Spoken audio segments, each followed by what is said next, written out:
এবার হাসপাতালের সামনে তিলোতমার বিচার চাইতে অনেক ভিড় জমে যায়, কিন্তু তার মাঝেই ডক্টর সেন বেহানি কাজ করে।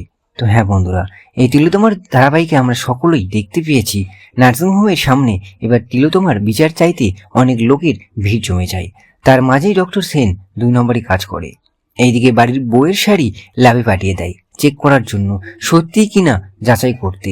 সাইডের মধ্যে যে রক্ত দাগগুলো লেগে আছে সেটা আসলেই অন্যর দাগ না নিজের দাগ। বাড়ির সকলের এই প্রশ্নটা মনে থাকে, কিন্তু এখনো তমসা সকলের সামনে নতুনভাবে একটা গেম খেলে। নিজের ইচ্ছে করে এবার সেফটি পিন দিয়ে আঘাত করে, শাড়িতে রক্ত লাগিয়ে দেয়। এইদিকে আলেখ্য বাড়ির কথা শুনে তমসার আঘাত করা জায়গাটা দেখতে চায়। তমসা জানতো এমন কিছু একটা হবে, তাই তার আগেই তমসা এইসব কিছুই করে রাখে। কিন্তু তমসা এখনো আসল প্রমাণ পেল না। তমসা এবার কি করবে সেটা দেখতে হলে, জানতে হলে চোখ রাখুন শুধুমাত্র স্টার জলসার পর্দায়। সাথে এমনই আপন ভিডিও পেতে হলে আমাদেরই এই ইউটিউব চ্যানেলটিকে সাবস্ক্রাইব করতে কিন্তু একদমই ভুলবেন না।